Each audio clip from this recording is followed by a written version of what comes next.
Assalamualaikum warahmatullahi wabarakatuh. Alhamdulillahilladzi hadana lil Islam wa manna 'alaina bihi wa akhrajana fi khairi ummatin wa nas'aluhu at-tawfiqa lima yuhibbu wa yarda wal hifdha mimma yakrahu wa yaskhar. Wa nusalli wa nusallimu ala habibina wa sayyidina Muhammad bin Abdullah wa ala alihi wa ashabihi wa man tabi'ahum bi ihsanin ila yaumiddin. Amma ba'd. Ikhwan wa akhwat, kita lanjutkan pelajaran kita dengan kitab Bulughul Maram min Adillatil Ahkam oleh Al-Hafidh Syihabuddin Ahmad bin Ali rahimana wa rahimahullah. Kita masih berada pada bab yang keempat dari kitab Bulughul Maram, yaitu kitab Taharah, yaitu babul wudu, bab keterangan tentang hal-hal yang berkaitan dengan wudu, sifat-sifat wudu dan seterusnya. Kita masuk pada hadis yang ketiga dari bab wudu, atau hadis yang ke-38 dari kitab Bulughul Maram. Berkata Al-Hafidh Ibnu Hajar Asqalani rahimahullah, wa an Ali radhiyallahu anhu fi sifat wudu'in Nabi sallallahu alaihi wasallam qala. Dan dari Ali radhiyallahu anhu, Ali bin Abi Thalib, Ali radhiyallahu anhu, hubungannya dengan Rasulullah itu seperti, karena bapaknya, yakni Abu Thalib, itu paman Rasulullah sallallahu alaihi wasallam. Jadi bapaknya Ali itu berkata beradik dengan bapaknya Rasulullah sallallahu alaihi wasallam. Jadi Ali bin Abi Thalib dengan Rasulullah itu sepupu. Ya. Nah, Ali bin Abi Thalib ini selain dia adalah sepupu Rasulullah, dia juga adalah menantu Rasulullah. Karena Ali bin Abi Thalib menikah dengan putri Rasulullah, Fatimah. Jadi sepupu itu bukan mahram, ya. Sepupu itu bukan mahram. Bisa menikah. Apalagi anak sepupu. Ya. Jadi jangan kadang-kadang kita ini keliru, ya. Kita di tengah masyarakat, kadang-kadang sepupu sama-sama misalnya, ya. Maka itu apa? Kita kira itu sepupu, mahram. Padahal sepupu itu bukan mahram. Apalagi anak dari sepupu, itu bukan mahram. Maka dari itu Ali bin Abi Thalib menikah dengan Fatimah. Itu Fatimah adalah anak dari Rasulullah Sallallahu Alaihi Wasallam. Jadi anak dari sepupu. Rasulullah Sallallahu Alaihi Wasallam. Naam, masih famili dekat ya, keluarga dekat. Tapi memang agama mengatakan itu boleh, ya, walaupun mungkin masih pada prakteknya orang-orang mengatakan oh ini kayaknya masih saudara, nggak bisa menikah ya. Tapi agama mengatakan bisa yang demikian. Naam.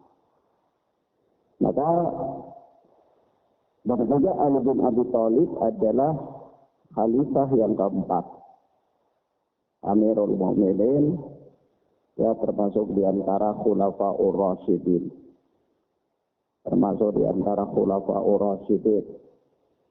Beliau yang keempat, jadi Abu Bakar, setelah itu Umar, setelah itu Utsman, setelah itu Ali bin Abi Thalib radhiyallahu ta'ala anhumah. Naam. Nah, Ali bin Abi Thalib itu bercerita tentang sifat wudu Nabi Sallallahu Alaihi Wasallam. Ali bin Abi Thalib bercerita tentang sifat wudu Nabi Sallallahu Alaihi Wasallam. Oh, dia berkata, wa masaha bi ra'sihi wahidatan. Dan Rasulullah Sallallahu Alaihi Wasallam mengusap kepalanya itu satu kali saja. Rasulullah Sallallahu Alaihi Wasallam mengusap kepalanya satu kali saja. Akhrajahu Abu Dawud, kata Al-Hafidh, hadis ini dikeluarkan atau diriwayatkan oleh Al-Imam Abu Dawud, wa akhrajahu At-Tirmidzi wa An-Nasa'i bi isnadin sahih, dan diriwayatkan oleh Al-Imam Tirmidzi dan Imam An-Nasa'i dengan sanad yang sahih. Dengan sanad yang sahih. Qala At-Tirmidzi, bahkan Al-Imam Tirmidzi berkata, innahu as-sahhu syai'un fil bab. Sesungguhnya hadis ini adalah hadis yang paling sahih dalam bab ini. Paling sahih dalam bab apa? Bab mengusap kepala. Jadi ada riwayat-riwayat yang mengatakan Rasulullah mengusap kepala sekian, mengusap kepala demikian, mengusap kepala demikian ke dalam berwudu. Maka hadis yang paling sahih itu yang mengatakan Rasulullah mengusap kepala dalam berwudu itu satu kali saja. Betul kan? Satu kali. Nah, soalnya ikhwan, hadis ini menerangkan kepada kita bahwa tata cara atau jumlah mengusap kepala dalam berwudu itu satu kali saja. Tidak dua kali dan juga tidak tiga kali. Satu kali saja. Nah, sehingga tidak ada riwayat ya. Tidak ada riwayat yang menyebutkan bahwa Rasulullah mengusap kepala itu, tidak ada riwayat yang sahih yang menyebutkan bahwa Rasulullah mengusap kepala lebih dari satu kali. Jadi kalau seseorang dia berwudu, dia boleh membasuh anggota-anggota wudu yang lain itu, ada yang sekali, ada yang dua kali, ada yang tiga kali. Tapi kalau kepala tidak boleh lebih dari sekali, satu kali saja kepala. Ya, itu mengusap. Nah, bagaimana cara mengusapnya, bagaimana sifat mengusapnya, disebutkan dalam hadis berikut. Selanjutnya berkata Al-Hafidh Ibnu Hajar Asqalani rahimana rahimahullah, wa an Abdullah bin Zaid bin Asim radhiyallahu anhuma sifatul wudu, dan dari Abdullah bin Zaid bin Asim, dari Abdullah bin Zaid bin Asim yang Allah telah meridhai beliau dan bapaknya. Sifatul wudu qal, tentang sifat wudu Rasulullah sallallahu alaihi wasallam. Qal, dia berkata, jadi Abdullah bin Zaid bin Asim ini bercerita tentang sifat wudu Nabi sallallahu alaihi wasallam. Qal, dia berkata, wa masaha Rasulullah sallallahu alaihi wasallam bi ra'sihi fa aqbala bi yadayhi wa adbara. Dan Rasulullah sallallahu alaihi wasallam mengusap kepalanya. Rasulullah sallallahu alaihi wasallam mengusap kepalanya. Fa aqbala bi yadayhi wa adbara. Maka beliau memulai dari bagian depan dengan kedua tangannya sampai ke belakang, kemudian wa'ad barah, dan mengembalikan dari belakang ke depan. Nah, muttafaqun alaih. Kata Al-Hafiz, hadis ini diriwayatkan oleh Al-Imam Bukhari dan Muslim dalam sahih keduanya, yakni hadis muttafaqun alaih. Kemudian wa huwa ta'awwani Allah wa iyyakum. Di dalam hadis yang mulia ini yang menerangkan atau memberikan pelajaran kepada kita tentang tata cara mengusap kepala. Tata cara mengusap kepala dalam berwudu. Ya. Yaitu Nabi sallallahu alaihi wasallam kalau berwudu, ketika beliau mengusap kepala, itu beliau mengusap dengan kedua tangan. Dengan kedua tangan. Jadi bukan satu tangan usap, tetapi dengan dua tangannya. Nah, bagaimana cara mengusapnya? Yaitu aqbala wa adbara. yakni dari depan, beliau usap ke belakang, kemudian balik lagi dari belakang ke depan. Gitu. Ya, dengan kedua tangan. Nah, itulah sebab mengusap kepala di dalam berwudu yang dilakukan oleh Nabi Sallallahu Alaihi Wasallam. Nah, ini ada pelajaran ya. Pelajaran yang pertama bahwa mengusap kepala, Nabi Sallallahu Alaihi Wasallam mengusap kepala dengan kedua tangan, kedua telapak tangan. Bukan satu telapak tangan, tapi kedua telapak tangan, yaitu tangan kiri dan tangan kanan. Yang kedua, Nabi Sallallahu Alaihi Wasallam mengusap kepala dari bagian depan ke belakang, kemudian mengembalikannya lagi ke depan. Nah, mengembalikannya lagi ke depan. Demikian. Jadi kalau ditanyakan bagaimana cara mengusap kepala, kalau kita katakan dalam berwudu, Allah Subhanahu Wa Taala mengatakan wamsahu bi ru'usikum, dan usaplah kepala-kepala kalian. Maka artinya bukan mencuci tapi mengusap. Nah, bagaimana cara mengusap? Ya, cara mengusap itu dengan dua telapak tangan, dimulai dari depan diusap ke belakang, kemudian dari belakang dibalik lagi ke depan. Begitulah cara wudu Nabi Sallallahu Alaihi Wasallam.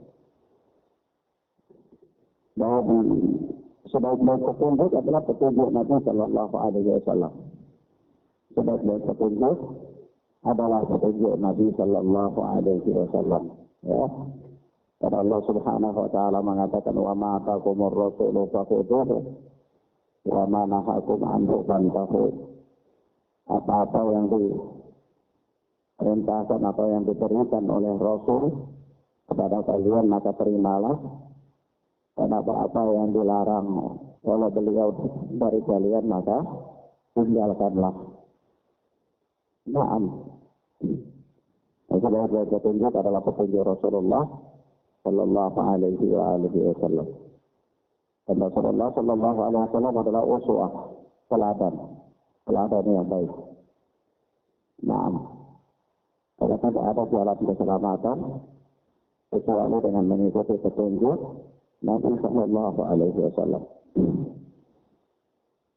Bahkan sampai Rasulullah Sallallahu Alaihi Wasallam pernah bersabda, "Laukana akhir Musa hai, kalau seandainya saudaraku Musa itu masih hidup, ya mawasi aku illa tibai, maka tidak ada keleluasaan baginya kecuali harus mengikuti itu." Tak boleh. Tidak boleh bagi Nabi Allah Musa untuk membuat syariat sendiri atau untuk beribadah dengan syariat Nabi Musa kalau sekiranya Nabi Musa itu hidup di zaman Nabi Muhammad Sallallahu Alaihi Wasallam. Jadi Nabi Musa tidak ada leluasaan bagi Nabi Musa kecuali harus mengikuti Nabi Muhammad Sallallahu Alaihi Wasallam. Maka kita katakan sebaik-baik petunjuk adalah petunjuk Nabi Muhammad Sallallahu Alaihi Wasallam. Dan sebaik-baik teladan adalah teladan Nabi Muhammad Sallallahu Alaihi Wasallam. Apa-apa yang diberikan oleh Rasulullah kepada kalian maka terimalah, dan apa-apa yang dilarang oleh beliau maka tinggalkanlah. Ya, dan mengikuti Rasulullah Sallallahu Alaihi Wasallam adalah merupakan bukti cinta kepada Allah. Sebagaimana Allah Subhanahu Wa Taala berfirman, "Qul in kuntum tuhibbunallaha fattabi'uni." Katakanlah kalau kalian itu mencintai Allah, maka ikutilah aku. Kata Allah Subhanahu Wa Taala. Kalau kalian benar-benar mencintai Allah, maka ikutilah aku. Ini ikutilah Muhammad Sallallahu Alaihi Wasallam. Nah, jadi bagaimana kawan? Tata cara Rasulullah dalam berwudu. Ya, ketika beliau mengusap kepala, itu beliau mengusapnya dengan kedua telapak tangan. Saudara, beliau mulai dari bagian depan sampai ke belakang, kemudian kembalikan lagi ke bagian depan. Jadi begini, diletakkan begini, diusap sampai ke belakang, kemudian diusap lagi balik ke depan. Nah, itulah petunjuk Rasulullah. Itulah petunjuk Rasulullah Sallallahu Alaihi Wasallam. Nah, apa kata Rasulullah? "La yu'minu ahadukum hatta akuna ahabba ilaih." Pada kisahnya salah seorang di antara kalian itu tidak beriman sampai dia lebih mencintai aku, ya, daripada bapaknya, ibunya, dan saudaranya, ya. Nah, dan seluruh manusia. Karena kecintaannya kepada petunjuk Rasulullah itu jauh lebih tinggi daripada kecintaannya kepada siapapun. Kepada siapapun. Nah, kalau misalnya ada petunjuk yang lain bertabrakan dengan petunjuk Rasulullah, maka tidak ada jalan bagi dia kecuali wajib bagi dia untuk mengikuti petunjuk Rasulullah. Karena itulah bukti keimanannya dan itulah bukti kecintaannya kepada Allah Tabaraka wa Ta'ala. Ya. Nah, kalau ada orang bilang, "Ustaz, tapi kan nenek kami wudunya bukan begitu, ya, atau kakek kami wudunya bukan begitu." Kita katakan, ya itu nenekmu, tapi sebaik-baik petunjuk adalah petunjuk Rasulullah. Nenekmu kan bukan nabi, kakekmu kan bukan nabi. Yang nabi itu adalah Rasulullah Sallallahu Alaihi Wasallam. Nah, ada Menurutnya Al-Hafidz Ibnu Hajar Al-Asqalani rahimahullah berkata, "Wa fi lafdhin lahuma." Dan di dalam suatu riwayat, suatu lafaz bagi mereka berdua, yaitu bagi Imam Bukhari dan Muslim. Ya, dalam lafaz lain bagi Imam Bukhari dan Muslim, tentunya dari sahabat Abdullah bin Zaid bin Asim. Kalau berkata bahwa pada Abu Muqaddam ra'sihi hatta dhahaba bihima ila qafahu thumma raddahuma ila al-makan alladhi bada'a minhu. Yaitu Rasulullah Sallallahu Alaihi Wasallam memulai dari apa? Muqaddam ra'sihi, dari bagian depan kepalanya. Pada Abu Muqaddam ra'sihi, beliau dengan kedua telapak tangan ini ditempelkan di bagian depan kepala, bagian ujung-ujung, hatta sahabat bihima ila qafahu. Lalu beliau jalankan keduanya sampai di tengkuk. Sampai di apa? Di tengkuk. Begitu sampai di tengkuk sini, thumma raddahuma ila al-makan alladhi bada'a minhu. Beliau kembalikan lagi ke bagian yang beliau mulai darinya. Ya, jadi dari depan sampai belakang, balik lagi ke depan di tempat di mana beliau memulai berwudu atau mengusap kepala dari situ. Nah, dengan cara Rasulullah Sallallahu Alaihi Wasallam dalam mengusap kepala ini, lafaz ini lebih jelas lagi ya. Lafaz ini lebih jelas dari lafaz yang tadi. Karena di sini ada beberapa catatan dalam mengusap kepala ini, ada beberapa catatan. Catatan yang pertama, bahwa mengusap kepala itu seluruh kepala, bukan sebahagian. Bukan apa? Sebahagian. Meskipun memang para ulama berselisih pendapat, ya, berselisih pendapat tentang mengusap sebahagian, apakah mengusap sebagian kepala dan mengusap seluruh kepala. Ya. Namun kalau kita lihat nas, ya, kita lihat daripada tata cara wudhu Rasulullah, maka beliau biasanya mengusap seluruh kepala, bukan sebahagian. Begitu juga ketika ayat mengatakan wamsahu ru'usikum, dan usaplah kepala-kepala kalian, maka di sini seolah namanya kepala itu seluruhnya, bukan sebahagian. Walaupun dalam mazhab Syafi'i mereka mengatakan kata di dalam lafaz wamsahu ru'usikum itu menunjukkan sebahagian. Dari pengertiannya apa? Dan usaplah sebahagian kepala kalian. Begitu maksud. Tetapi maka kita katakan di sini sekali lagi, mengusap kepala itu adalah seluruh kepala, bukan sebahagian. Ya.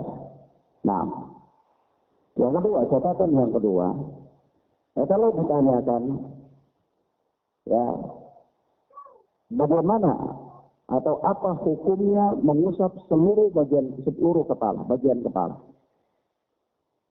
Apa hukumnya mengusap seluruh bagian kepala? Maka dalam hal ini kita katakan bahwa para ulama berselisih pendapat panjang lebar ya, tentang batasan mengusap kepala itu.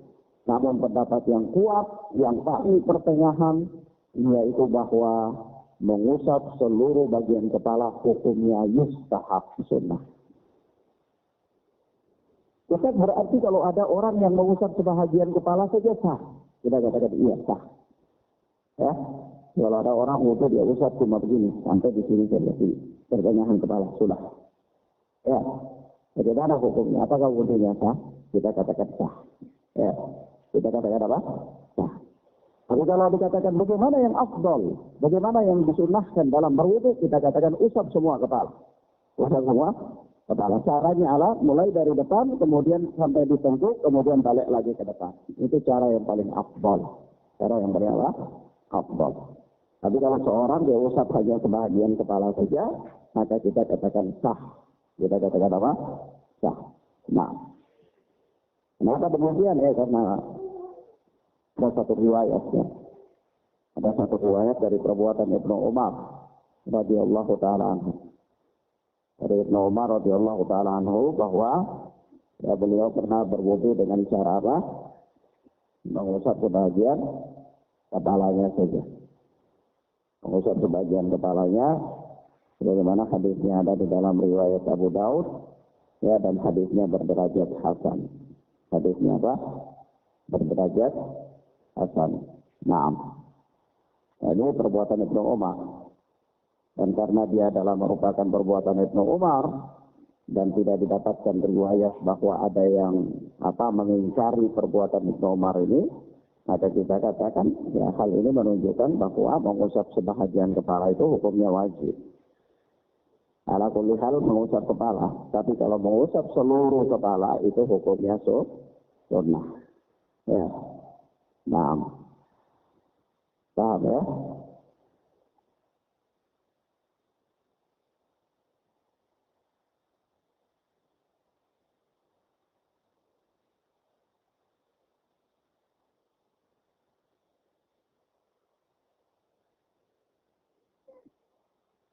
Kemudian selanjutnya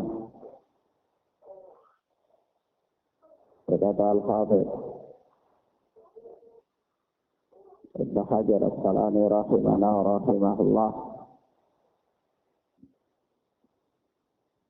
Wa an Abdullah bin Amr radhiyallahu anhu.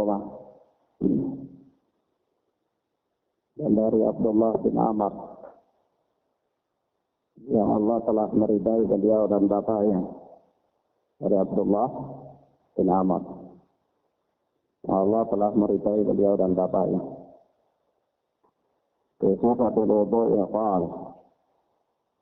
Dia bercerita tentang sifat wudu Nabi sallallahu alaihi wasallam.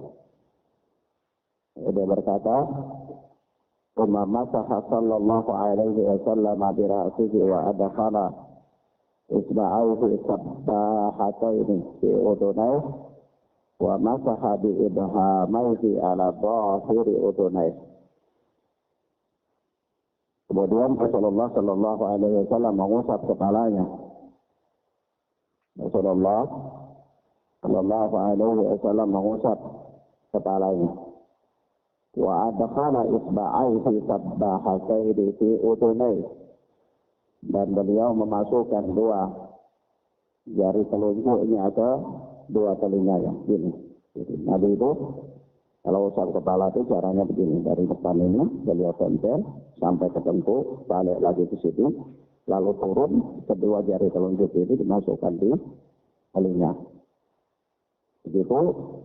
Wa masaha bi ibhamaihi ala dhahiri udunaihi. Lalu beliau mengusap dengan dua ibu jari ini bagian luar daun telinganya. Jadi kalau beliau masukkan gini, ini jari ibu jari diusap begini. Gitu. Ya. Nah, jadi bagian jari telunjuk ini membersihkan dalamnya, sedangkan ibu jari ini membersihkan bagian luarnya. Gitu. Paham ya? Nah. Akhrajahu Abu Dawud wa Nasa'i wa sahhahahu Ibnu Khuzaimah. Ya, kata Al-Hafidz, hadis ini dikeluarkan oleh Imam Abu Dawud dan Imam An-Nasa'i wa sahhahahu Ibnu Khuzaimah, dan disahihkan oleh Al-Imam Ibnu Khuzaimah. Disahihkan oleh Al-Imam Ibnu Khuzaimah. Naam. Kata ikhwan, azan ya Allah wa iyyakum. Jelas dalam hadis ini yang menunjukkan kepada kita bahwa cara Rasulullah dalam mengusap kepala yang beliau sertakan dengan mengusap telinga. Ya. Nah, hadis ini memberikan faedah kepada kita bahwa pertama, mengusap kepala menurut cara Nabi Shallallahu Alaihi Wasallam itu disertai dengan mengusap telinga. Jadi keduanya tidak terpisah. Tidak terpisah ya. Maka sungguh kasihan kadang-kadang kita lihat orang kalau berwudu tidak berilmu dan memiliki ilmu dalam tata cara wudu, itu kadang-kadang diambil air begini, dia usap-usap letakkan di ujung-ujung sampai 3 kali, habis itu baru diambil air lagi, dia basuh telinganya sampai 3 kali. Ini tidak benar. Tidak ada riwayatnya dari Nabi Shallallahu Alaihi Wasallam. Ya. Tidak ada riwayat yang sahih yang mengatakan bahwa Rasulullah Shallallahu Alaihi Wasallam dalam tata cara wudu beliau itu beliau memisahkan antara mengusap kepala dan mengusap telinga. Tidak ada. Nah, dan juga tidak ada riwayat yang sahih dari Nabi Shallallahu Alaihi Wasallam bahwa beliau mengusap kepala itu 3 kali. Tidak ada. Demikian pula mengusap telinga 3 kali tidak ada. Maka kita katakan bahwa berdasarkan riwayat yang sahih yang ada di sini bahwa Rasulullah Shallallahu Alaihi Wasallam mengusap kepala itu disertai dengan mengusap telinga. Jumlahnya 1 kali saja. 1 kali. Nah, ya. Nah. Jadi kepala itu bukan dicuci, telinga juga bukan dicuci, tapi diusap. Ya. Nah. Dan inilah praktek Nabi Shallallahu Alaihi Wasallam. Ya, praktek Nabi ini merupakan penafsiran terhadap firman Allah Subhanahu wa Ta'ala dalam surat Al-Maidah, yaitu ketika Allah berfirman, "Wamsahu bi ru'usikum," dan usaplah kepala-kepala kalian. Dan Allah Subhanahu wa Ta'ala tidak menyebutkan telinga. Ya. Allah tidak menyebutkan telinga, Allah sebutkan usap kepala saja. Atau ketika Allah Subhanahu wa Ta'ala memerintahkan Rasulullah untuk mengusap kepala, maka Rasulullah juga usap kepala disertai dengan mengusap telinga. Ya.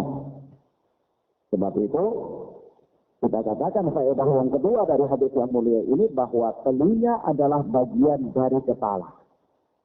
Ini adalah bagian dari kepala, sehingga otomatis ketika Allah perintahkan usap kepala, Nabi sertakan usap telinga.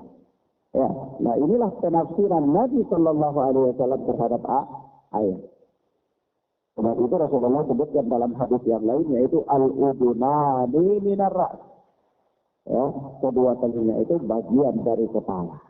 Ya, kedua telinga itu bagian dari kepala. Jadi kepala itu kalau dalam berwudu diusap, diusap ya berarti telinga juga diusap. Kenapa? Karena telinga bagian dari kepala. Kalau kepala itu diusap satu kali, maka telinga juga diusap satu kali. Karena telinga itu bagian dari kepala. Begitu. Ya. Nah, cara mengesapnya itu disebutkan dalam hadis ini, Abu Abdullah bin Amr ini. Yaitu apa? Ya, Rasulullah menjalankan begitu mengusap kepala. Tentu mengusap kepala dari bagian depan ke tengkuk, kemudian balik lagi ke tengkuk, ke depan, turun, kedua jari telunjuk dimasukkan dalam dua telinga, ibu jarinya di bagian luar, maka jari telunjuk membersihkan bagian dalam telinga, dan ibu jari membersihkan bagian luar telinga. Gitu, satu kali. Itulah cara wudhu Nabi Sallallahu Alaihi Wasallam. Nah, pelajaran yang ketiga, faedah yang ketiga, bahwa mengusap kepala itu dengan bekas air yang ada pada kedua telapak tangan. Bekas air yang ada pada kedua telapak tangan.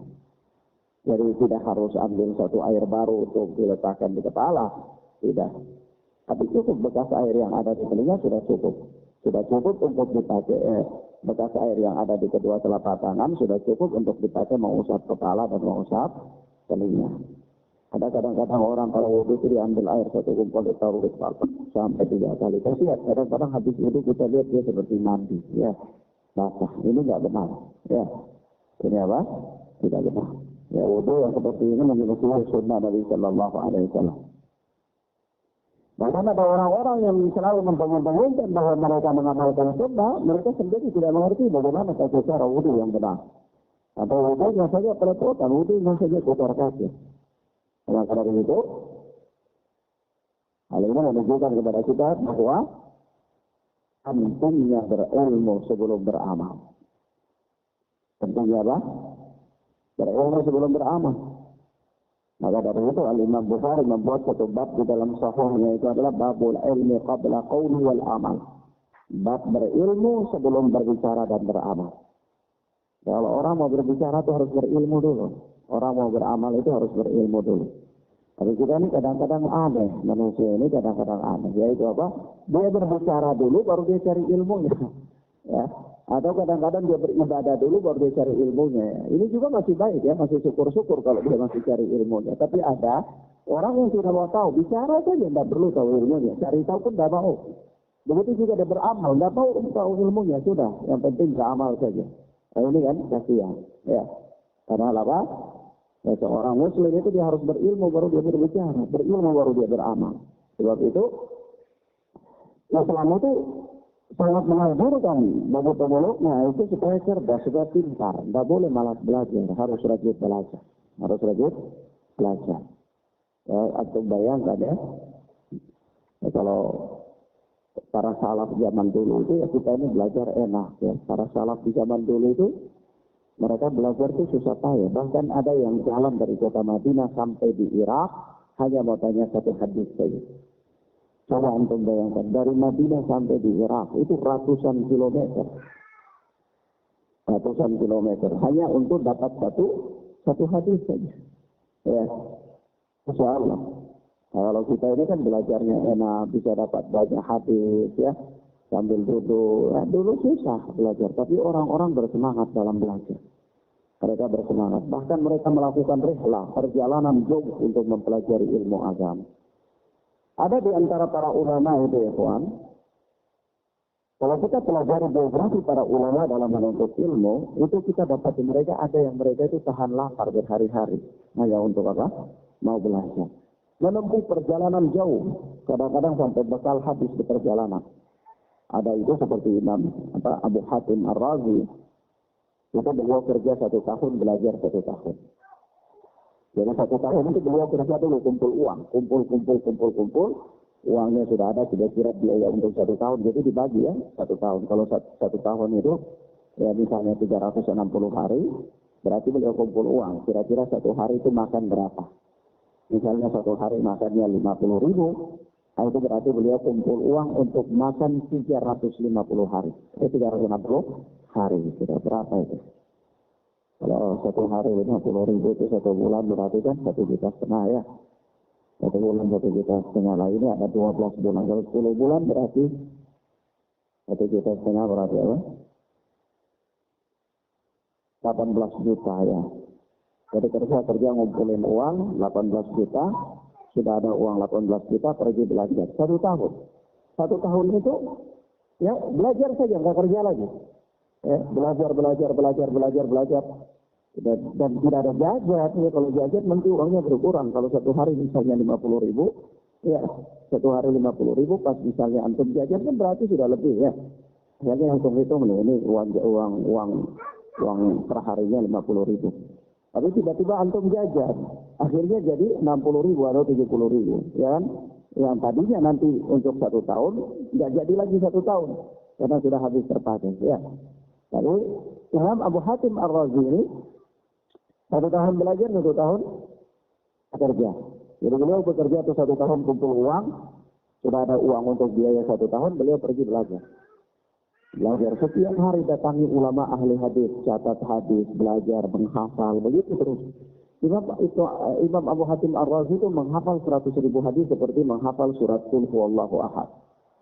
Ya, soal untuk bayangkan 100.000 hadis, ada yang 10.000 hadis itu seperti menghafal Qul Huwallahu Ahad. Insyaallah. Ya. Kenapa? Karena besarnya perjuangan mereka dalam menuntut ilmu, maka Allah Subhanahu wa taala memberikan juga keberkahan kepada mereka. Ya. Jadi orang belajar ilmu agama itu bersusah-susah payah supaya Allah memberikan kemudahan kepada kita. Allah berikan berkah. Allah berikan apa?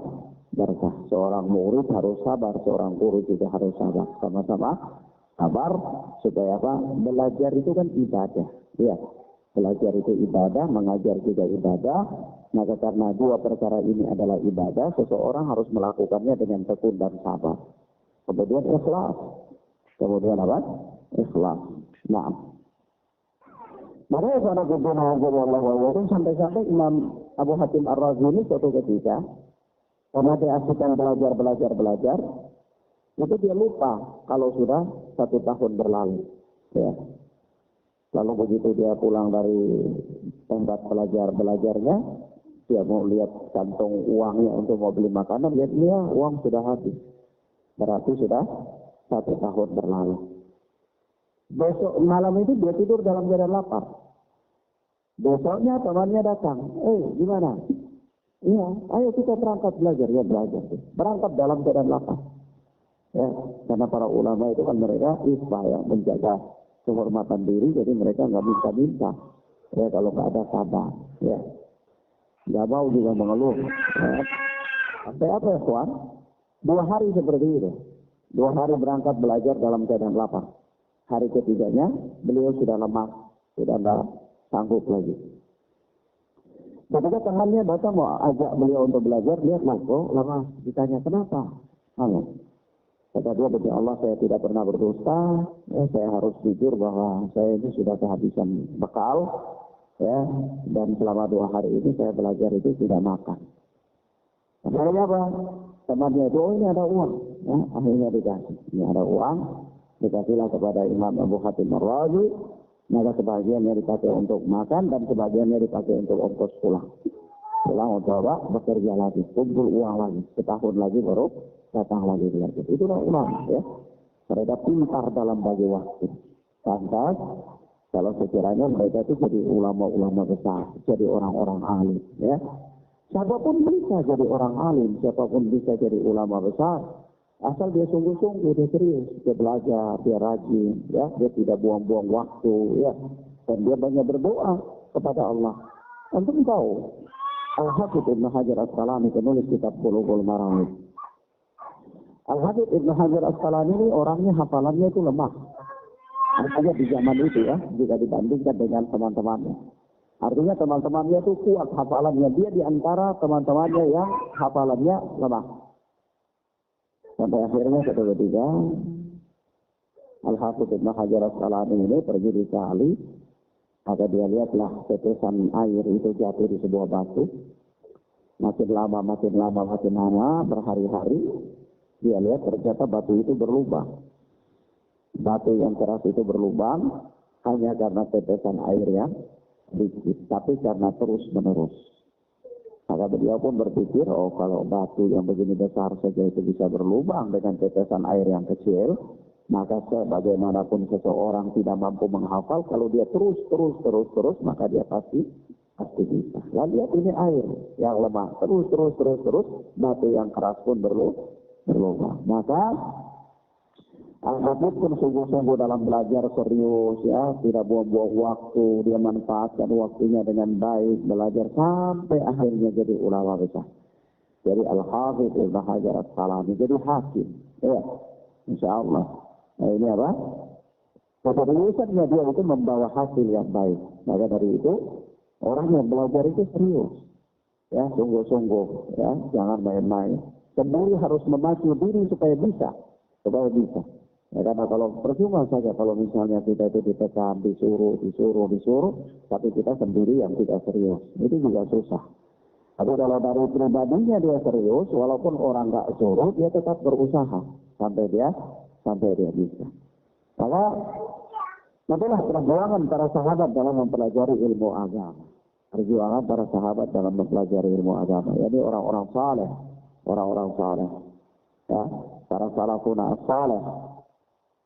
Sahabat Rasulullah pernah melakukan perjalanan jauh dari Makkah ke Madinah, dari Madinah ke Irak hanya untuk bertanya tentang suatu hadis. Begitu juga kepada orang yang dianggap lebih alim. Begitu juga para imam-imam kita, ya, imam-imam ulama ahlul hadis, mereka bersusah payah dalam mempelajari ilmu agama. Maka ya, sebaik-baik contoh bagi kita adalah mereka, ya. Sebaik-baik contoh untuk kita adalah perjalanan hidup mereka. Maka kalau kita baca buku Rihlah perjalanan para ulama dalam mempelajari ilmu agama itu, Masya Allah, ya, kita dapati luar biasa sekali pengorbanan para ulama dalam belajar ilmu agama. Maka pantas saja Allah Subhanahu wa Ta'ala memuliakan mereka. Nah, sekali lagi di sini kita katakan, maka pentingnya memiliki ilmu agama, pentingnya berilmu.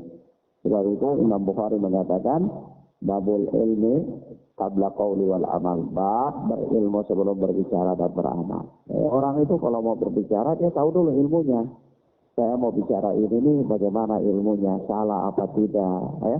Jangan hanya asal nyerocos saja. Ya, kadang-kadang manusia dia ngomong saja, dia tidak bisa bertanggung jawab dan dia tidak tahu. Tidakkah dia sadari bahwa di hadapannya itu ada malaikat yang selalu menjaga dan mencatat, mengawasi, ya. Maka hendaklah masing-masing orang takut kepada Allah Tabaraka wa Ta'ala, ya. Dalam beramal pun demikian, dalam berbicara pun demikian. Karena Allah Subhanahu wa Ta'ala berfirman, la taqfu ma laysa laka bihi ilmun inna sam'a wal basara wal fu'ad kullu ulaika kana anhu mas'ula. Janganlah engkau mengikuti sesuatu yang engkau tidak punya ilmu terhadapnya. Karena sesungguhnya pendengaranmu, penglihatanmu, dan hatimu akan ditanya oleh Allah Subhanahu wa Ta'ala. Jadi berilmu dulu. Kalau belum berilmu, jangan. Kalau mau ngomong sesuatu harus punya ilmu. Kira-kira ini bagaimana. Kalau tidak punya, ya, harus dipastikan. Tak boleh hanya sekedar tilawakala. Kata bukan, kata halal, katanya dan katanya. Tidak boleh. Ilmu agama tidak boleh kayak gitu. Ya. Kenapa? Tidaklah setiap orang mengeluarkan suatu kalimat dari lisannya, melainkan dia akan mempertanggungjawabkannya di hari akhirat. Begitu pula tidaklah seorang dia beramal dengan suatu amal perbuatan, melainkan nanti di hari akhirat dia akan ditanya oleh Allah Subhanahu wa Ta'ala. Maka dari itu setiap orang yang bertindak dengan suatu tindakan, setiap orang yang berbuat dengan suatu perbuatan, setiap orang yang berbicara dengan suatu pembicaraan, maka hendaklah dia siapkan jawabannya di akhirat. Kenapa? Karena nanti Allah pasti bertanya tentang, ya. Nah, maka dari itu sekali lagi, ikhwan, berilmu sebelum berbicara dan beramal. Jangan asal-asalan. Nah, apalagi ibadah, ya. Kadang-kadang kita lihat orang sampai sudah tua-tua, kata cara wudhu pun belum tahu, kasihan ya. Saya pernah ketika masih jadi pembina di Masjid Mardika ya, lantai 3 di Pasar Mardika, Kota Ambon. Saya masih jadi pembina di sana. Itu setiap saya selalu lihat setiap waktu sholat ini kan pasar ya, jadi orang sholat. Suatu ketika saya ketika mau berwudu, saya lihat seorang dia berwudu karena pakai baju itu lengannya panjang dan ketat. Begitu diangkat baju cuma bisa sampai di pertengahan lengannya saja, tidak bisa lebih karena kata kenapa dia wudu ketika cuci lengan cuma sepenggal itu saja. La haula wala quwwata illa billah. Kemudian dia sholat. Saya berpikir, coba bayangkan kaum muslimin tidak mengerti tentang tata cara wudu yang benar.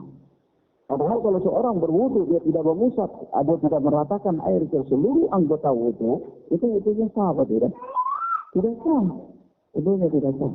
Nanti kita dapati hadis tadi, ada sahabat yang berwudu ternyata di kakinya itu ada sebesar mata uang logam itu tidak basah.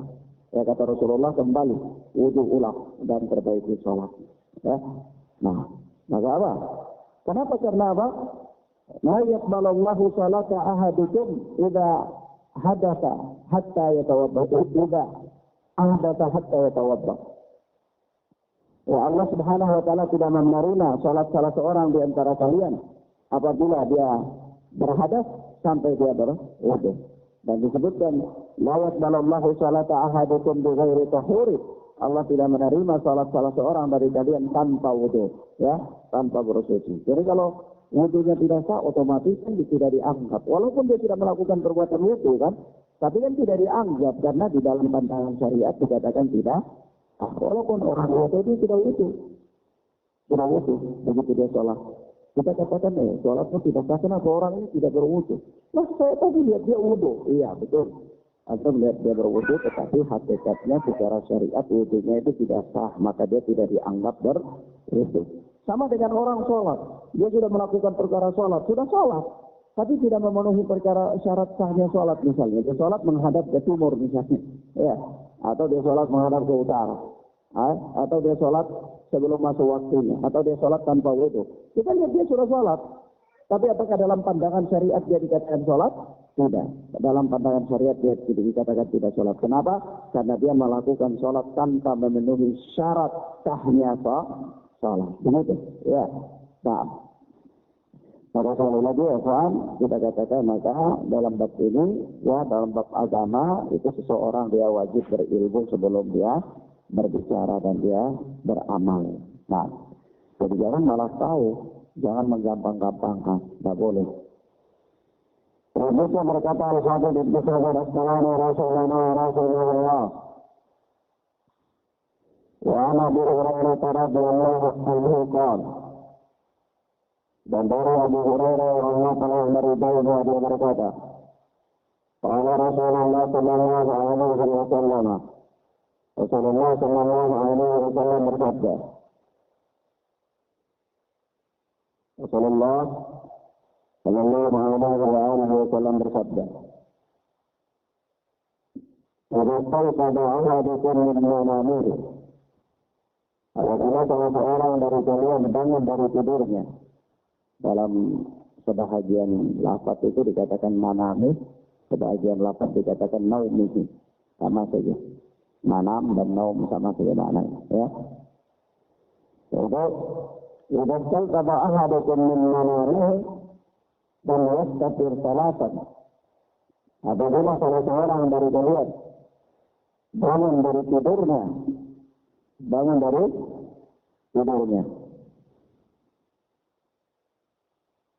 apabila salah seorang dari kalian bangun dari tidurnya, yastafir salatan. Maka hendaklah dia mengeluarkan air dari hidungnya 3 kali. Yakni dia memasukkan air, kemudian dia mengeluarkannya 3 kali. Ini dia beristinsyak, kemudian istinsyak. Istinsyak itu memasukkan air ke hidung, kemudian mengeluarkannya lagi. Ya.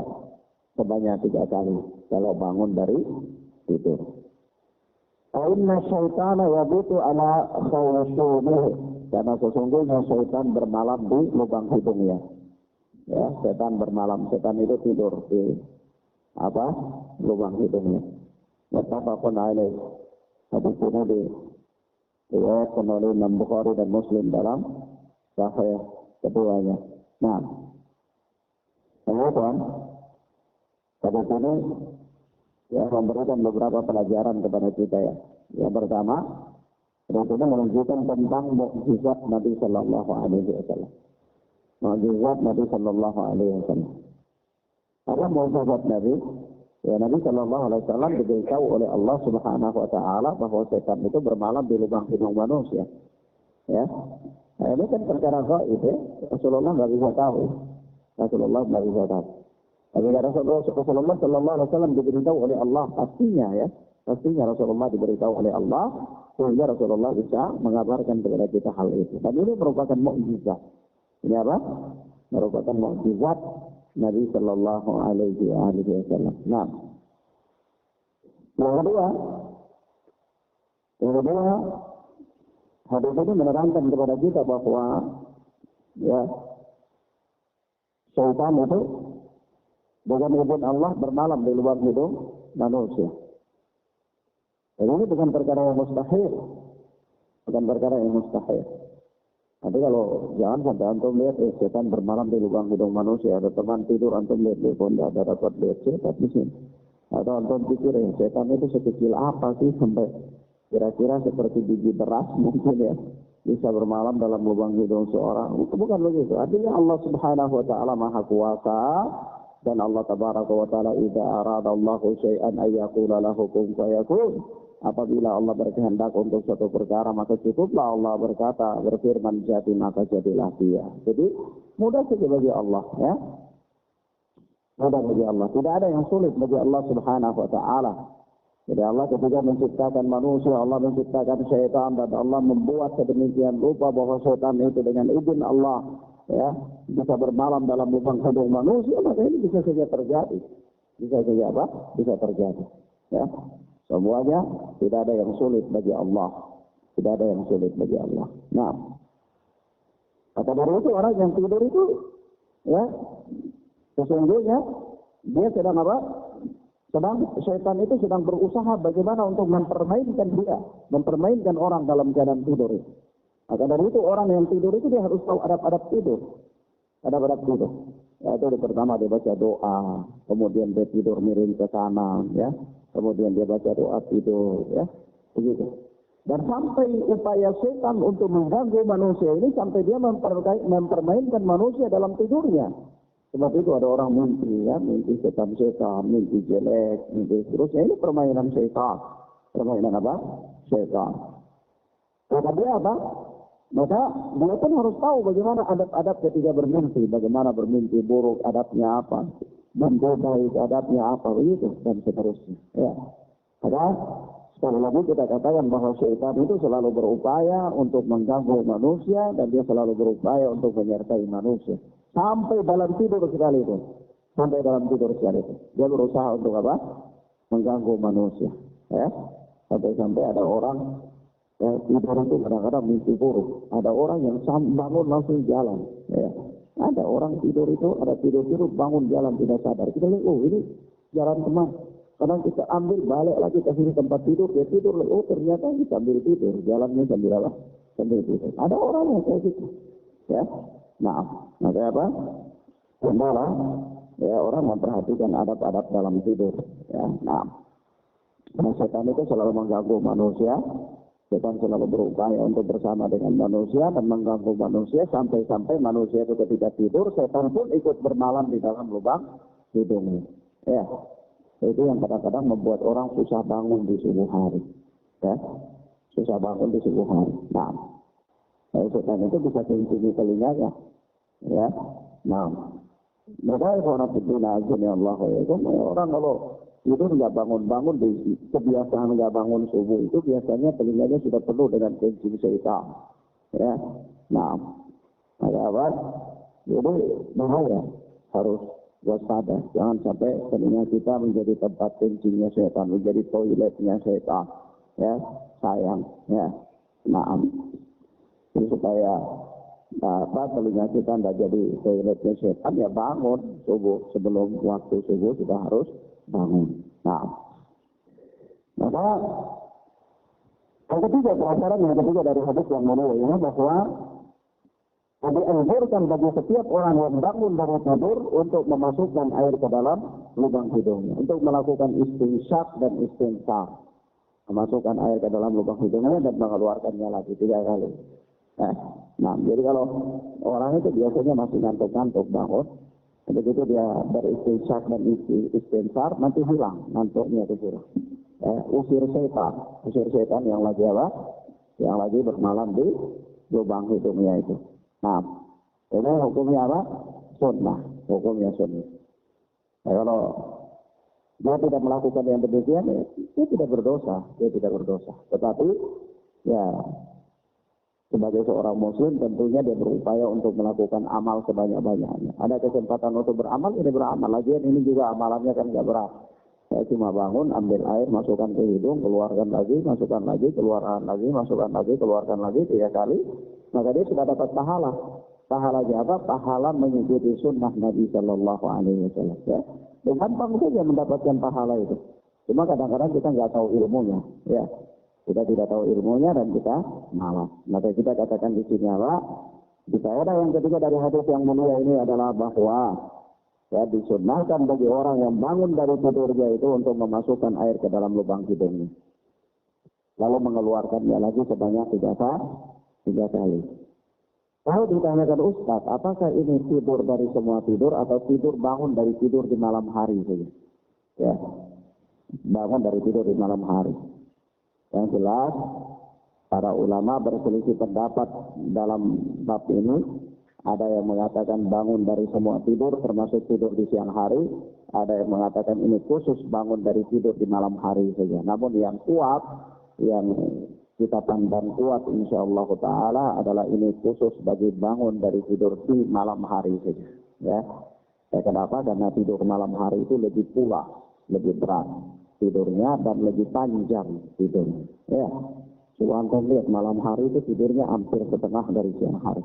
Ya, coba antum kalau dari jam 6 pagi sampai jam 6 bekerja misalnya ya, jam 6 pagi sampai jam 6 sore, katakanlah berapa jam itu 12 jam ya.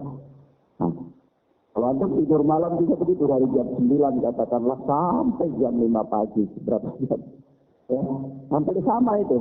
Hampir sama waktu antum habis ya. Waktu sama, Masya Allah ya. Waktu begitu banyak dipakai untuk tidur. Belum lagi siang tidur lagi. Coba antum bayangkan.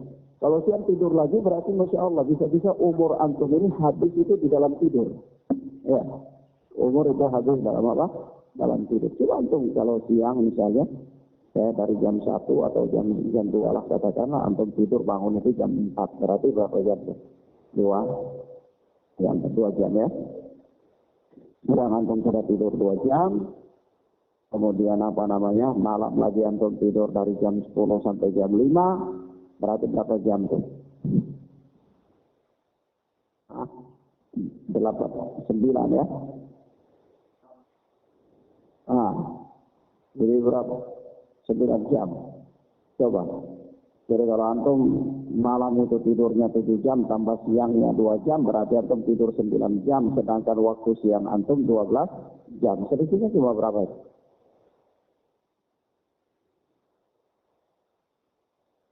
3 jam aja bedanya.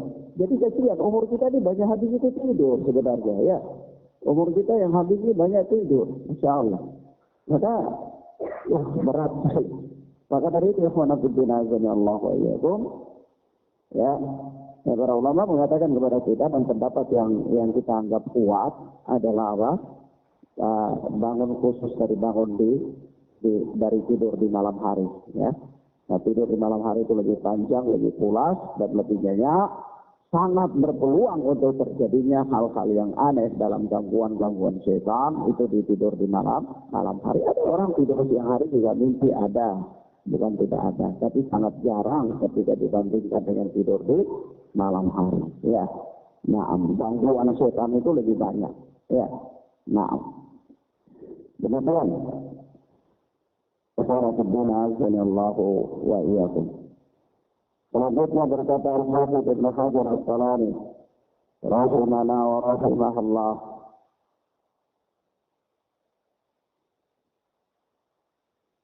wa amru radhiyallahu anhu, dan darinya juga yang Allah telah meridainya. Darinya di sini dari Abu Hurairah. Dari Abu Hurairah radhiyallahu taala anhu yang Allah telah meridainya. Berkata bahwa Rasulullah sallallahu alaihi wasallam bersabda, "Idza istayqadha ahadukum min nawmihi fala yaqmis yadahu fil ina'i hatta yaghsilaha thalathan." Apabila salah seorang dari kalian bangun dari tidurnya,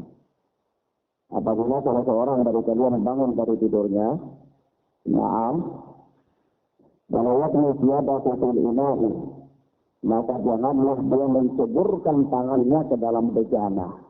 Jangan dia kasih masuk tangan di dalam ember, atau di dalam mangkuk, atau di dalam bak mandi. Bejana yang berisi air maksudnya. Bejana itu bahasa Arab ya, kalau kita terjemahkan ke bahasa Indonesia itu bebas masuk dalam semua, bisa gayung, bisa ember, bisa mangkok ya. Begitu. Apabila salah seorang dari kalian bangun dari tidurnya, maka janganlah dia memasukkan tangannya ke dalam bejana, ke dalam tempat, ke dalam ember atau mangkok begitu yang berisi air, hatta yaghsilaha thalathan, sampai dia mencuci tangannya 3 kali. Ada di arah mencuci tangannya 3 kali. Alasannya banyak fa innahu la yadri aina batat yaduhu, karena sesungguhnya dia tidak tahu di mana tangannya bermalam. Di mana tangannya bermalam. Kata Al-Hafidz muttafaqun alaih wa hadza lafdhu Muslim. Hadis ini adalah hadis muttafaqun alaih, dan ini adalah lafaz yang terdapat di dalam riwayat Muslim. Lafaz yang terdapat di dalam riwayat Muslim. Allah wa iyyakum, perhatikan di sini di hadis yang mulia ini. Ya, Rasulullah Sallallahu Alaihi Wasallam membimbing kita. Islam ini sangat menyeluruh sekali ya. Coba antum bayangkan, tidur saja diajarkan dalam Islam, bangun tidur diajarkan dalam Islam. Ada agama apa yang lebih sempurna lagi daripada agama Islam ini? Sampai-sampai Rasulullah Sallallahu Alaihi Wasallam itu, ya, Allah Subhanahu wa taala menurunkan wahyu kepadanya, yaitu al-yauma akmaltu lakum dinakum wa atmamtu 'alaikum ni'mati wa raditu lakum al-islam madina. Hari ini aku sempurnakan bagi kalian agama kalian dan kucukupkan atas kalian nikmatku, dan aku ridho Islam sebagai agama kalian. Coba bayangkan, hari ini telah aku sempurnakan bagi kalian agama kalian. Jadi Allah telah sempurnakan Islam. Tapi kalau orang katakan bahwa agama Islam ini agama yang luas, kita katakan iya, agama Islam ini agama yang luas. Agama Islam ini tidak hanya sebatas sholat, puasa, zakat, haji saja. Kita katakan iya, tidak sebatas sholat, puasa, zakat, dan haji saja. Tetapi jangan sampai engkau berkata bahwa agama Islam ini agama yang luas, lalu engkau seenaknya bermuamalah dengan caramu sendiri. Engkau jual beli dengan caramu sendiri. Lalu engkau katakan bahwa agama Islam ini luas, bukan sholat saja, bukan puasa saja. Ya. Agama Islam yang begini luas telah ditetapkan oleh Allah seluruh aturannya. Sampai bangun dari tidur saja diatur aturannya.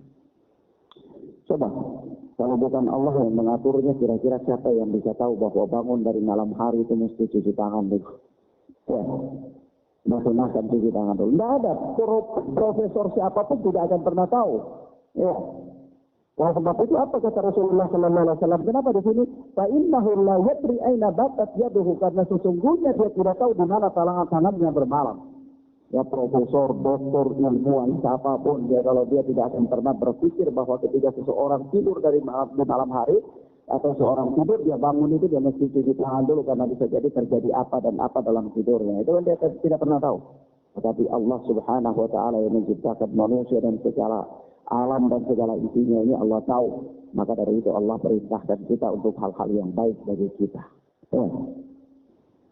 Dan coba bayangkan, profesor siapa yang tahu kalau setan itu bermalam dalam lubang hidung manusia? Sebab itu kata Rasulullah, kalau bangun dari tidurnya maka masukkan air ke dalam hidung itu. Siapa yang bisa buat aturan seperti itu? Tidak ada. Ya, tidak ada. Aturan apa? Aturan ini datangnya dari langit. Aturan ini datangnya dari langit. Ya, Allah Subhanahu Wa Taala. Maka dari itu apa? Allah Tabaraka Wa Taala mengatakan, wa ma yantiqu 'anil hawa in huwa illa wahyu yuha. Rasulullah Sallallahu Alaihi Wasallam tidak berbicara menurut hawa nafsunya, melainkan dengan wahyu yang diwahyukan kepada beliau. Jadi beliau sampaikan apa yang beliau sampaikan itu adalah wahyu, bukan hasil rekayasa, bukan hasil pikir-pikir, ya, bukan hasil apa karang-karang, tetapi itu semua adalah wahyu yang datang kepada Rasulullah Sallallahu Alaihi Wasallam. Nah, karena kemudian Allah wa dalam hadis ini ada beberapa pelajaran yang penting. Yang pertama, hadis ini menunjukkan kepada kita tentang dosa-dosanya mencuci tangan 3 kali sebelum dimasukkan ke dalam bejana ketika bangun dari tidur. Ya, ketika seorang bangun dari tidur, ya, dia cuci tangan 3 kali sebelum dia masukkan tangannya ke dalam bejana, ke dalam tempat air. Itu hukumnya apa? Hukumnya sunnah. Hukumnya apa? Sunnah. Nah, salah satu alasannya karena dia tidak tahu di mana tangannya bermalam, ya. Dia tidak tahu di mana tangannya bermalam ketika dia tidur itu. Nah, buat berkaitan dengan hadis ini ada suatu peristiwa, ya. Suatu peristiwa, yaitu suatu ketika ada seseorang dari kalangan ahlul bid'ah, dia ingin membantah hadis Rasulullah, ingin mengejek hadis Rasulullah Sallallahu Alaihi Wasallam. Kalau disampaikan hadis ini kepadanya bahwa apa? Idza qala ahadukum min nawmihi fala yatmut yadahu fil ina'i hatta yaghsilaha thalathat. Fa innahu la yadri ayna batat yaduhu. Apabila salah seorang dari kalian tidur, maka bangun dari tidur, maka jangan dia memasukkan tangannya ke dalam tempat air sampai dia mencuci tangannya 3 kali. Fa innahu la yadri aina batat yaduh, karena dia tidak tahu di mana tangannya bermalam. Lalu ahlul bidah itu katakan, saya tahu di mana tangan saya bermalam. Saya ingin melecehkan hadis Rasulullah. Dikatakan di mana tanganmu bermalam? Dia katakan ya di kasur lah. Orang tidur di kasur, masa tangannya mau bermalam di toilet, kan tidak mungkin. Ya. Nah, ini akal-akalan. Nah, sengaja untuk apa? Membantah hadis Rasulullah, melecehkan hadis Rasulullah Sallallahu Alaihi Wasallam. Apa yang terjadi? Allah Subhanahu Wa Taala memberikan kepadanya azab sehingga dia tidur di malam itu. Ketika dia bangun, ya, dia bangun di pagi hari, tangannya ini telah masuk ke dalam lubang duburnya sepanjang 1 hasta. Ya, Allah memberikan kepadanya azab. Ya. Maka dari itu Allah Subhanahu Wa Taala mengatakan begini di dalam ayatnya, "Falyahdharil ladzina yukhalifuna an amrihi an tusibahum fitnah aw yusibahum adzabun alim." Surat An-Nur. Hendaklah orang-orang yang menyelisihi perintah Rasul itu mereka takut ditimpakan kepada mereka fitnah atau ditimpakan kepada mereka azab yang pedih. Lah orang ini menyelisihi sunnah Rasulullah dengan ingin melecehkan sunnah Rasulullah Sallallahu Alaihi Wasallam, maka Allah Tabaraka wa Taala memberikan kepadanya azab secara langsung. Ya, nah, maka jangan main-main, jangan melecehkan sunnah Rasulullah Sallallahu Alaihi Wasallam. Kalau tidak mampu untuk mengamalkan sunnah Rasulullah Sallallahu Alaihi Wasallam, dia harus tetap meyakini kebenaran sunnah tersebut dan dia harus mengakui kelemahan dirinya, tidak mampu mengamalkannya. Bukan berarti dia kemudian tidak mampu lalu dia melecehkan. Ya, nah, maka dari itu, ya makanya apa? Perkara yang sangat penting sekali. Perkara yang sangat harus diperhatikan oleh seseorang. Karena Allah Subhanahu Wa Taala mengancam orang-orang yang menyelisihi perintah Rasul Sallallahu Alaihi Wasallam. Dalam surat An-Nur Allah katakan, "Falyahdharil ladzina yukhalifuna an amrihi an tusibahum fitnah aw yusibahum adzabun alim." Hendaklah orang-orang yang menyelisihi perintah Rasul, mereka takut ditimpakan kepada mereka fitnah atau ditimpakan kepada mereka azab yang pedih. Ya, jadi jangan melecehkan sunnah Rasulullah Sallallahu Alaihi Wasallam. Nah, Bahwa ini hukumnya sunnah. Hukumnya apa? Sunnah. Mau bangun dari tidur, kemudian masuk cuci tangan 3 kali. Kemudian apa? Apa hukumnya? Ketika berikan catatan, apa hukumnya?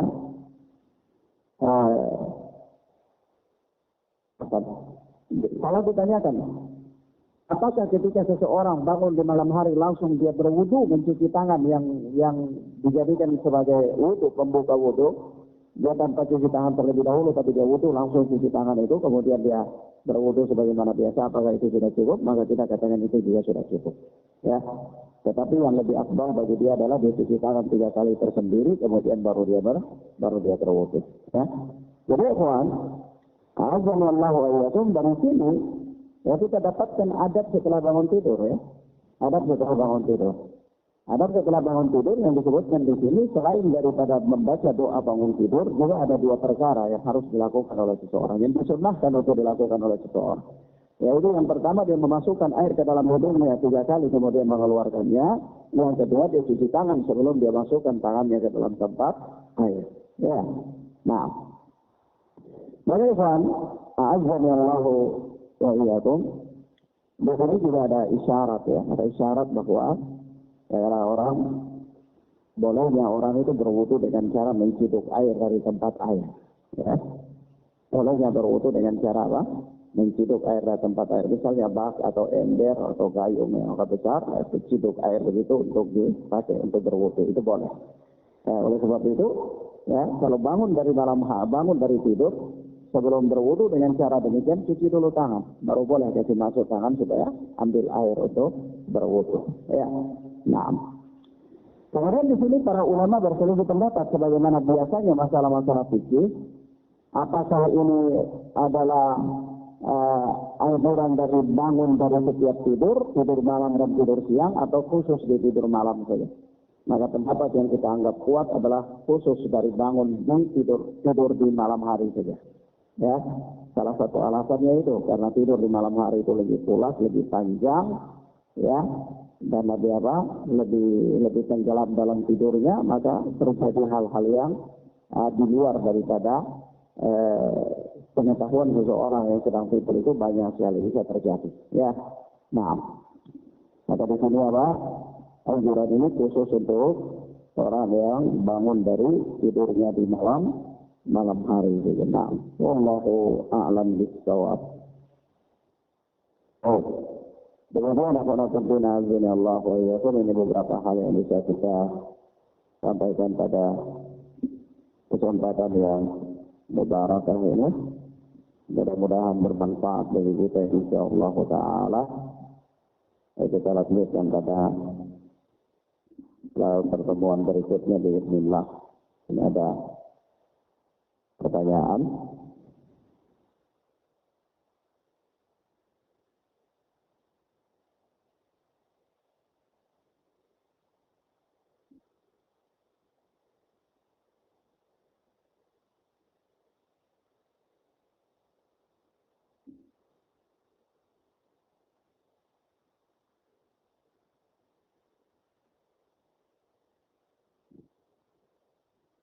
Assalamualaikum warahmatullahi wabarakatuh. Waalaikumsalam warahmatullahi wabarakatuh.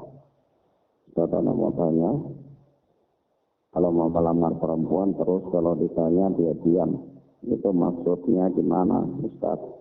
Tandanya iya atau tidak? Kalau tanya maksudnya Ustaz tidak tahu. Ustaz nanti tanya dia dulu. Kalau dia kasih tahu maksudnya ya baru Ustaz bisa tahu. Ya, karena Ustaz tidak tahu perkara gaib. Ya, Ustaz tidak tahu perkara. Nah, Ustaz tidak tahu perkara gaib.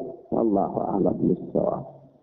Ya, tapi yang jelas kalau gadis dan janda itu ada perbedaan. Disebutkan dalam kitab-kitab fikih bab nikah. Antum belum sampai. Ini bab nikah masih panjang. Ya, antum sudah tanya yang jauh ya. Sudah tanya yang jauh, tidak apa-apa lah. Mestinya antum tanya dulu tentang sholat istikharah, baru setelah itu sholat nikah. Karena sebelum nikah istikharah dulu itu kan. Antum tanya tentang nikah dulu, tentang istikharah. Nanti kalau sudah tahu istikharah, baru berikutnya tanya tentang nikah. Jadi kalau sudah tahu ya sudah istihara dulu baru nikah gitu. Ya. Nah, tapi tidak apa-apa. Ya, meskipun masih jauh babnya, nanti insya Allah antum dapatkan lagi di bab nikah, masih jauh kira-kira 1 tahun lagi. Ya, baru antum bisa sampai di bab ini. Tetapi ya Ustaz jawab ya secara singkat bahwa dalam bab ini ada hadis. Ya, ada hadis. Ya, itu kalau janda, ya itu dengar omongannya. Ya karena seorang janda itu dia sudah berpengalaman, dia bisa bercerita apa yang dia mau, jadi dia sudah leluasa untuk menyampaikan apa yang dia mau. Dia sudah lebih bisa untuk membahasakan isi hatinya.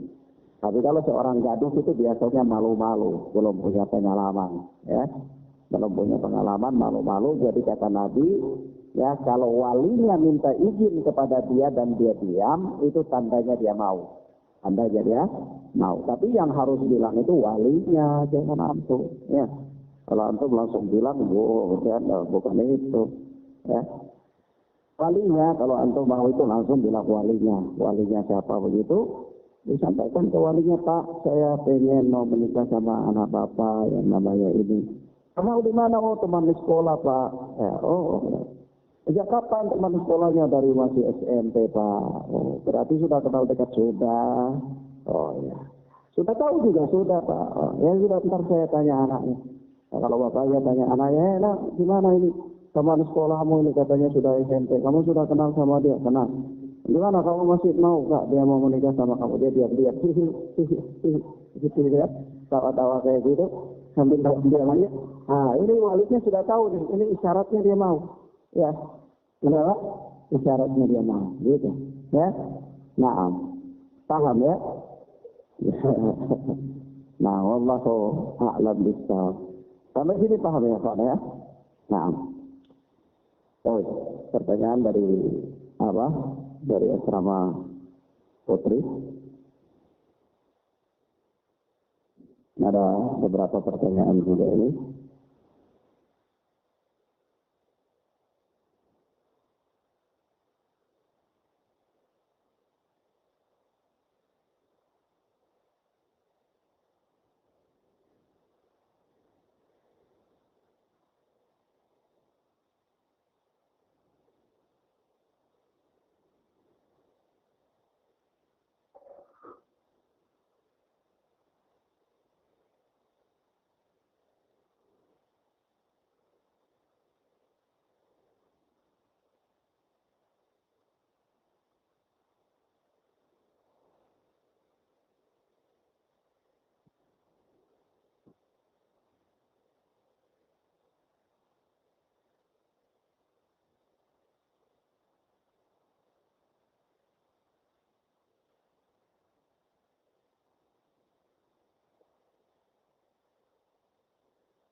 Ada pertanyaan. Assalamualaikum warahmatullahi wabarakatuh. Izin bertanya, apa hukumnya memakai buku palsu dalam Islam? Kalau boleh mohon penjelasannya, syukran. Waalaikumsalam warahmatullahi wabarakatuh. Ya, ini tentu apa namanya? Memakai buku palsu ini ya, tentu jelas ada penipuan ya. Ada penipuan sama dengan memakai rambut palsu. Sama dengan memakai rambut palsu. Ya hukumnya haram. Ya, hukumnya haram. Nah, jadi termasuk penipuan. Di samping dia termasuk penipuan, dia juga termasuk merubah ciptaan Allah Subhanahu wa Ta'ala. Ya, dia termasuk merubah ciptaan Allah Subhanahu wa Ta'ala. Dan juga dia bertentangan dengan sunnah Nabi Sallallahu Alaihi Wasallam. Yaitu apa? Ya, sunnah Nabi itu disuruh potong kuku, nggak boleh pelihara kuku kasih panjang. Ya, nah, disuruh apa? Potong kukunya, nggak boleh dikasih panjang. Nah, wallahu a'lam bishawab.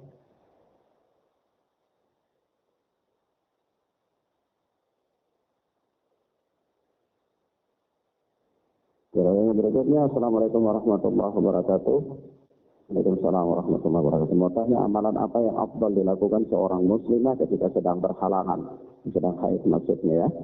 Apakah masih diperbolehkan sujud sajadah? Terima kasih atas jawabannya.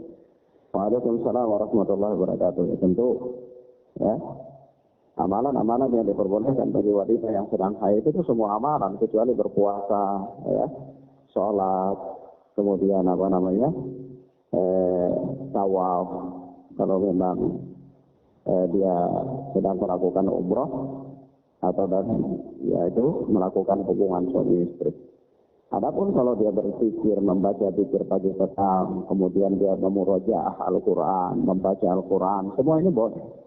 Ya, dia bersedekah boleh, bahkan dia ziarah orang sakit boleh, bahkan menikah dalam keadaan haid boleh. Ya, misalnya ada satu orang wanita begitu, dia mau menikah pas datang haid. Ya, orang gadis mau menikah pas datang haid di hari pernikahannya. Apakah boleh? Boleh. Tidak ada halangan untuk itu. Ya, menikah kan bukan sholat. Ya, menikah bukan sholat. Jadi tidak dipersyaratkan harus berada dalam keadaan suci dari haid. Nah, kalau dikatakan boleh kan dia melakukan sujud sajadah, kita katakan dia boleh. Boleh dia melakukan sujud sajadah. Sujud sajadah itu bukan sholat. Bukan sholat. Maka dari itu dalam sujud sajadah itu tidak diharuskan, tidak wajib menghadap kiblat dan tidak juga wajib dalam keadaan berwudu. Ya, tidak wajib dalam keadaan berwudu. Jadi kalau satu orang dia dalam keadaan tidak berwudu, dia baca-baca ayat sajadah, surat yang di situ lewati ayat sajadah, lalu dia sujud sajadah, boleh saja, tidak apa-apa. Atau dia dengar orang sedang membaca surat-surat sajadah, dia dengar, simak, dia tunggu nanti lewat ayat sajadah dia mau sujud, ya, sujud tilawah, maka boleh, tidak apa-apa, ya. Karena sujud sajadah itu bukan bagian dari sholat, bukan sholat maksudnya, ya. Maka tidak berlaku kepadanya syarat-syarat sah sholat. Maka dari itu sujud sajadah tidak tunggu waktu sholat, waktu sholat. Kita sujud sajadah tidak harus bersuci, ya. Sujud sajadah tidak harus suci tempat, suci badan, suci ringan, dia harus.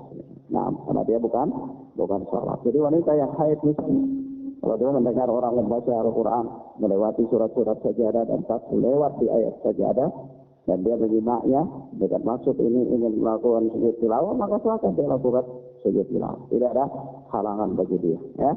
Nah, yang tidak boleh itu adalah hal-hal yang ya seperti sholat, puasa, yang melakukan hubungan suami istri, tawaf di Baitullah, ya. Itu tidak boleh, ya. Nah, wallahu a'lam bis-shawab.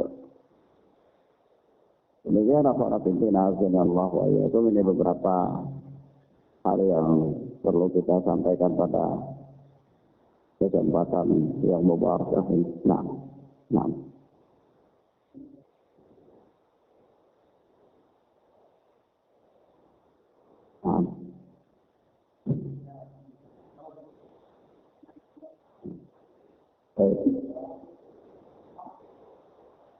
Nah, jadi kalau seorang yang berwudu, ya, dia mengusap kepala, ya, itu kalau dia punya rambut panjang, misalnya laki-laki atau perempuan yang rambutnya panjang, bagaimana harus dia berwudunya? Maka kita katakan sampai di tengkuk saja, sampai di belakang sini saja.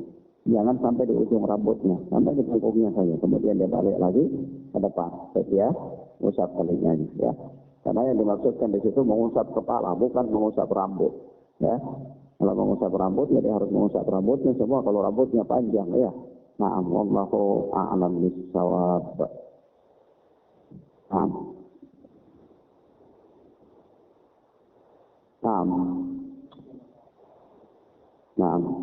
Orang pakai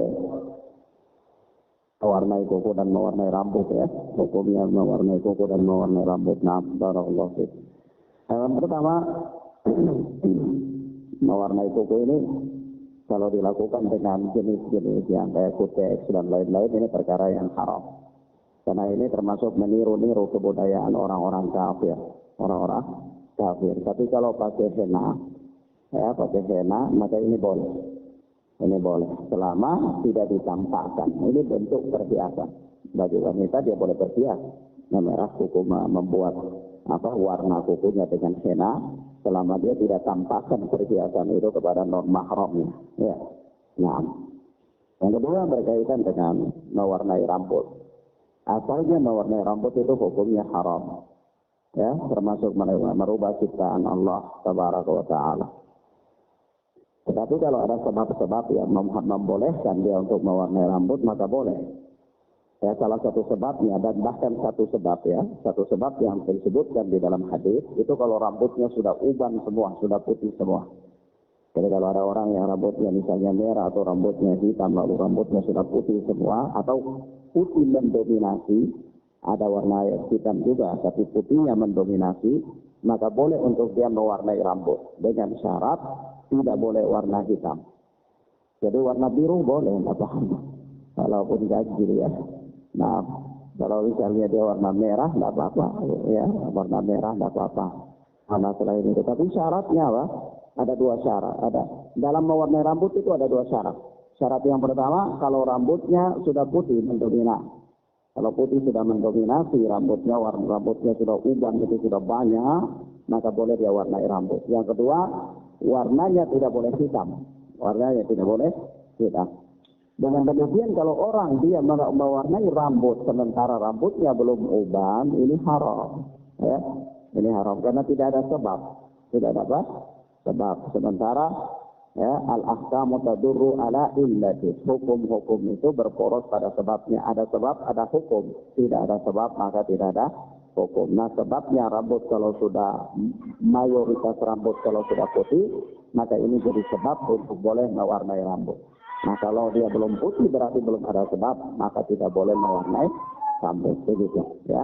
Nah, wallahu a'lam bis-shawab.